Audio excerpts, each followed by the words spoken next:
This is Lewis Hart for Boxing Social in association with Empire Fight Store Forged Irish Stout. Delighted as always to be joined with Johnny Nelson here for a massive press conference. It says Wembley edition of Riyadh season.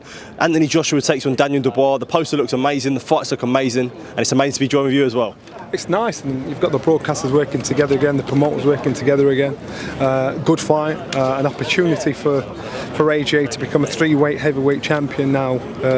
Daniel's been, I think it's been officially elevated to IBF champion, which is great for Daniel. It's a great fight to have here in the UK at Wembley, and you've got two Brits fighting for a world title again. So again, it's something to look forward to. There's been great domestic world heavyweight title fights, you know, in the UK. I mean, so you could think of Lennox Lewis against Frank Bruno, Fury Wyatt, etc. Where do you think this one ranks for all the marbles, I guess, at Wembley Stadium, and AJ aiming to become a three-time world champion? Well, you know what, you look at both fighters and you look at the last few performances and you're thinking, wow, you're seeing a devastating version of Anthony Joshua. It's probably, you know, it's time's come to, he stepped up to mark, so here I am. You're looking at Daniel Dubois, performances, the last couple, you're thinking, all right, there you go.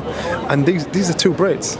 I think it'll be absolutely packed out. I think it'll be one of those fights where it ain't gonna go the distance, no way. But you're gonna get exactly what you pay for. You've got two heavyweights that can bang, and I don't think they're about the battle of blood.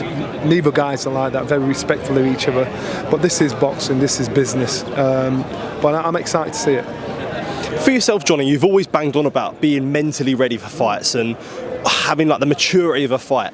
Maybe in Daniel Dubois' past fights, you could say he weren't mentally ready for guys like Usyk and maybe even someone like Joe Joyce with the way that them fights ended. When you look at Dubois now under Don Charles having a couple of fights with him, do you feel like he's almost like aged mentally and mature and in maturity? I see it with both fighters. You know, it was the same conversation we've had about Anthony Joshua, and now he's come, stepped into the light.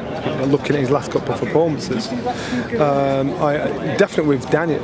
And the thing in our sport, people. If you lose, people, you're getting written off, and the strongest character is being able to ride through it, get through that point where people actually have to eat humble pie and say, you know what, you proved me wrong there. But you've got to take, it's part of their growing up, you've got to take your licks, man. You've got to take the criticism as you do with the praise. So for Daniel, of his last couple of performances, bang right. I think Don Charles is a really, really good trainer, underrated trainer. He just needed the right tools to work with. And this is going to be the first of one of Don Charles' success stories.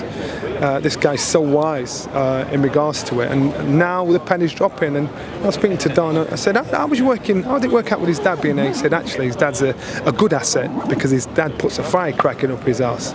I'm the one that gave him the instructions, so it's actually good to see his dad there. And I like that. These guys are working together. They understand what works for Daniel. So if it works, keep rolling with it. When it comes to like the sparring between the two, it was always something that was like rumoured for however many years. Is that much that do you think you could take into this fight? Or do you think it's just a good narrative to sell? A great narrative, but in reality, I sparred with guys that I'd boxed afterwards, and these guys in sparring got the best of me. But boxing and sparring are two completely different things, and it's about mindset. In sparring, you're willing to gamble, you're willing to test little things out, you want to see what will work, what won't work. So you're going to get caught when you wouldn't usually get caught, you're not as alert, you just do certain different things. I take nothing from the sparring. As I said, I think, the amount of sparring partners I've been a sparring partner for, and then fought them as a professional fighter and knocked them out. It's two different stories. So to me, don't take too much from it. When you look at the overall card there, you see fights like Cache Josh Warrington, Denny versus Shiraz, who got a great win on the weekend, and he's got a massive fight now against Hamza Shiraz, and also Liam Smith against Josh Kelly, not taking away Boatsy Hutchinson as well, and Chamberlain Padley. So a real good card that fans can get stuck into. I think this card holds up. It's probably one of the best cards we've seen for quite a long time. Of course, I love the story of Tyler Denny. I love the story because you see this guy, it's rags to riches overnight, and I just love the fact I've seen fighters walk away on the green side, of our sport, getting paid well, making money handsomely. So I like that, and he's winning. He's getting he's getting a second kick in his life. So to me, I like that. Just before I do let you go, Johnny, I did want to ask you about comments that, I suppose, the first few comments that Tyson Fury has made since his defeat to Oleksandr Usyk. He talked about it being too easy in there, and it was like fighting a local amateur boxer. I suppose hearing them comments and seeing the way the fight would go, so what would your reaction be to what Fury has said? You know, you're saying a lot of things in sport, and you guys have got to get your clickbait. You've got to get what you need to. I'm just saying. So in regards to Fury, if that's what he's going to tell you, that's what he's going to tell you. But again, there was a stage of the fight where Fury was hitting him and hurting him and had him in trouble. If that's the case, and he said he took it too easy and you know, it was the easiest fight I did, I made a mistake. You know what, he's having to learn a lesson at the highest price. If that is true, then you'd expect him to, from round 4 to round 8, you know what we saw with him, we'd expect Tyson Fury to turn up, you know, full steam ahead. Tyson Fury is a good read of the great game, you know, and so when you say now, you know, the corner said I was doing well, he's the boss there. He knows what's what. He knows better more than everybody that's working with him there. So he knows how well he was doing and how well he wasn't doing. So it's not, you know, if he wants to plaster blame to say, them man gave me wrong information, that's what he's telling you, look. That's what he's got to get the job done. Tyson Fury has the ability, and we saw it.